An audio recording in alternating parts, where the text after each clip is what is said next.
we had a heck of a weekend here with Mission Impossible with Sound of Freedom. Mr. H, you did a video on this earlier as well. Like I usually do my Sunday videos for box office stuff. You did a great one earlier too. I saw it. Give us your thoughts. There's a lot of conversation going on right now comparing Mission Impossible's opening weekend to that of Indiana Jones. Of course, there's some big variances there. People are missing that. So I know since you only have about 20, 30 minutes with us, Mr. H, Nate, go ahead and take the floor and tell us your thoughts on this. Yeah, well, yeah. So listen, like I've got no vested interest either way. I don't care. Like you won't see a review of Mission Impossible Fallout. I didn't watch whatever the one before that one was. Like I don't care. Yeah. Like whatever. Honestly, they're all the bloody same to me. I don't care. I have no vested interest whatsoever. But the cope from some people is very strange. It's so bizarre. So a few things to keep in mind. It is a record opener for the franchise. And obviously a few things to consider is that, you know, they loads of people are discounting the statement that it's a record opener for the franchise because they're like, well, it opened on a Wednesday. Yes. Okay, it did. Yeah. Yeah, absolutely it did. But it opened on a Wednesday because it's such a long run time, so you can't get as many showings in a day. So that's important to consider. So it's, in theory, you could probably do the numbers, but it probably has had equal to the showings which Fallout had. And it obviously opened, you know, on a Thursday, Friday opener. So it's actually done really, really well for the franchise. Now, you can this as an opener for a Marvel movie would be terrible.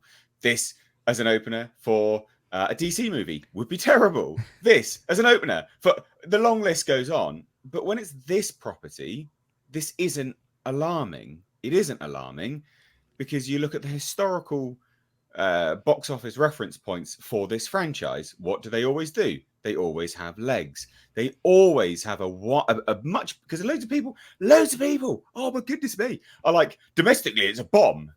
They've never performed well domestically. Right. They always perform better internationally. What are you doing? Why are you saying this? It's so strange. So, you know, look, is it an exceptionally good opening? No, like, of course it's not. But is it anything to be concerned about? No, it's not at all. Because for this property, this is all right. This isn't alarm bells. If it had opened to $50 million domestic, something like that, yeah, like I 100% be concerned. If it had an international box office of $100 million, yeah, be concerned. But this is about on par with what it should be. You know, like, would it have been better if it was more? Yeah, of course. You know, like I was surprised it didn't hit $100 million domestic. But just because it didn't hit what my expectations were, if you look at the historical reference of, you know, the franchise itself, it's nothing to, you know, to think that this is a flop, be concerned about, to be worried by. It's fine. Like, it's okay. But I mean, yeah. And also, this is getting really good word of mouth. So I feel like it's going to carry it. Oppenheimer, I don't see the buzz. Loads of people are saying, well, you know, that's going to be the thing that'll topple it. Maybe not. I don't see the buzz for Oppenheimer that much. People in the theaters, I don't know. I don't sense that buzz. Barbie will be number one next week. Absolutely, it will be. Yeah. But that's fine because this is kind of programming to that anyway. So they're not competing next week. Like, they're not. It's a different demographic, and I think you're 100% right. Your whole assessment there, people miss the mark on these movies, and they try to compare this to, especially when we talk about you and I constantly with box office stuff, right? You look at Marvel movies, you look at DC movies, any kind of superhero fare. Yeah, exactly. Very, very front-loaded. And typically, the math has borne out with that brand of cinema to where by the end of the 5th to 6th day, on average, the box office has already baked in 50% of its total haul. This is not the case with Mission Impossible movies. And one of the things that we've been hearing, I mean, some trade magazines have reported this. A lot of people have deferred seeing this movie because they were waiting to get into a PLF or IMAX screening that they could make. Like, they didn't want to go see it on a regular screen, so they held back.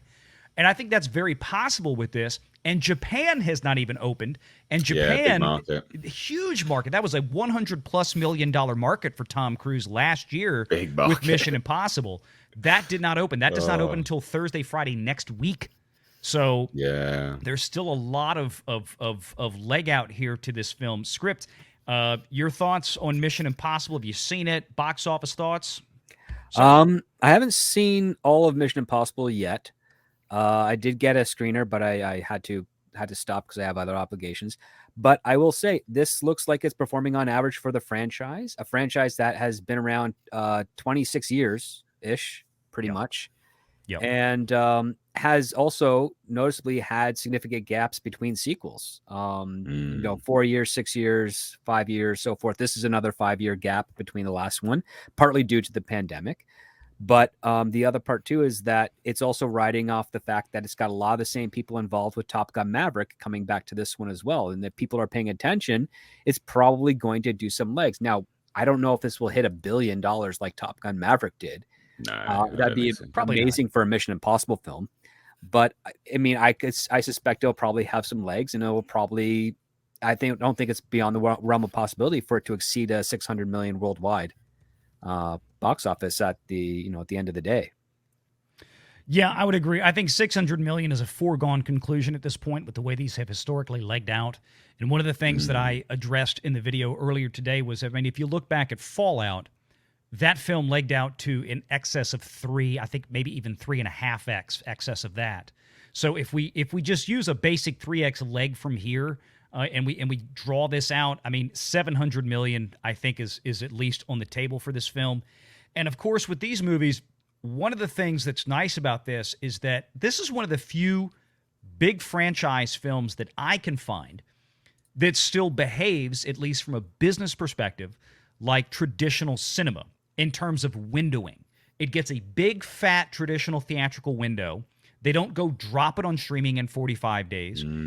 It's usually 90 plus days before, and nowadays, that it makes it to PVOD, to premium video on demand. They usually give these Tom Cruise movies because Cruise and Skydance demand it contractually, just like Top Gun Maverick. It's going to get 1, maybe 2 months on PVOD. Then it's going to have a physical media window. Then at some point down the road, it's going to have its day on Paramount and anywhere else. And because, and this is key, unlike Disney Plus that's available in every major international market out there, Paramount Plus basically doesn't exist outside of North America by and large. That means that given the fact that Mission Impossible has at least 2/3 or thereabout of its entire box office run outside of North America, that means Paramount and Skydance get to go license this out to third-party streaming services all around the world. It's not going to go on a proprietary because proprietary for Paramount doesn't exist anywhere else. This is a big freaking payday after it gets out of the theater. That's the difference with movies like this versus, say, a lot of the stuff that Disney puts out now, where Disney is available big time. Disney Plus in Japan, in Korea, in this, in that, in the UK, everywhere else, right? So when Disney Plus consumes its own Disney product, it all stays in-house around the globe. Universal and Paramount don't have that global footprint, and it works to their advantage from a financial perspective because those big licensing dollars come in, especially with Sony and things like Insidious, The Red Door. They throw that to Netflix, which is everywhere like Disney Plus. Netflix is stroking them a big fat check for movies like that. Mission Impossible, no different. And of course, it raises the specter of all of the previous entries in the franchise because they've been licensing out MI 1 through 6 now for the last year or two in anticipation of this film, making, bundles of money from those licensing agreements in the second and third post-theatrical windows, pay 2, pay 3 windows. So, I mean, to me, this looks like this is going to be a win for Paramount, for Skydance, for Tom Cruise again, but it works differently than say Disney. Y'all have any thoughts on that one? Well, because it's got a tighter box office window for its budget. Because again, this is like a $290 million budget film. 290. So yeah. it is going to be depending far more on the secondary markets. And it has that option compared to something like Disney Plus. So that is kind of working to its benefit. Yeah. But if we're just equating it normally on the box office, I mean, depending on how well its legs are, it is going to be a little tight and go with regards to is the box office going to pay for this movie? I would agree with that. I would totally agree with that. I think the box office will certainly pay at the end of the day from what it looks like for its production budget. I think Paramount may still be in the hole on the marketing side of things for this film. But again, I think that's going to be easily made up once it gets to PVOD, to streaming, to international distribution, third-party licensing, things like that. That's where these movies really do well. So, well, I think there's also another factor to consider, because just like I had it in my video, I'm sure you'll have it, and I'm sure there's people potentially in the chat thinking it too.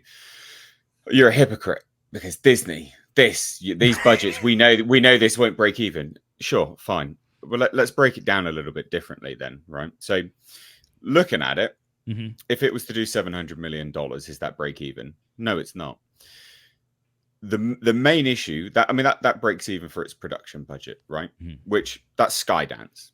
So Skydance have just signed a huge double financing deal worth in value with JP Morgan. Yes, $1 billion. They're fine. They're absolutely fine. They'll make their money.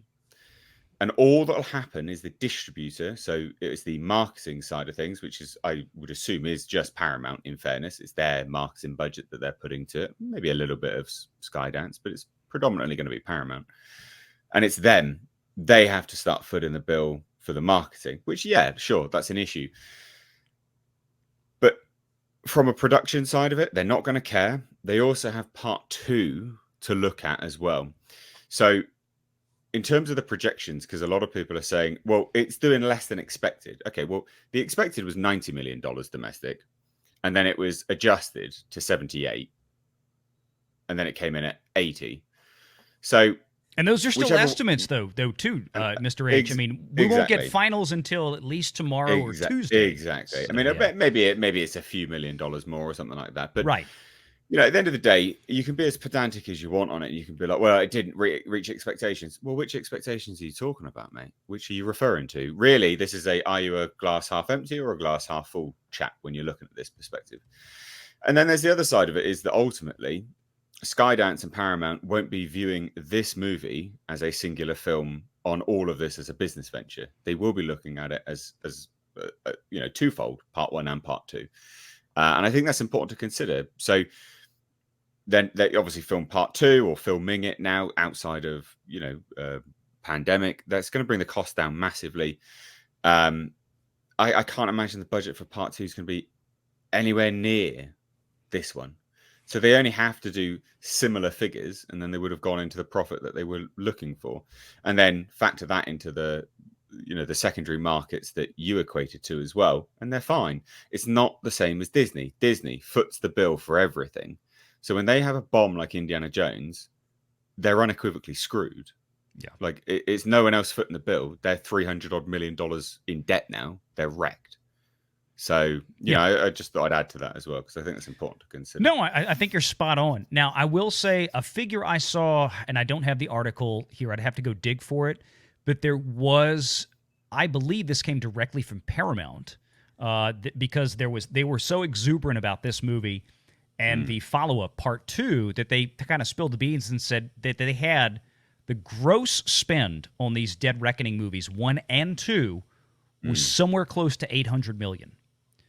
So, a lot. Yeah. Now that, of course, that's the gross spend. Now, if we take an average of 20 to 25% that they probably got back in a variety of film tax credits for where they were filming, that probably brings the net cost down. And that's why I think the net cost for this part 1 is at $290, because I had heard figures much higher, but those were gross figures as opposed to net after the tax credit script. You can probably speak to that as well. But tax credits are essentially doubling the spend. Even though you're only spending it once, you're kind of getting twice the value out of that, whatever that dollar amount is.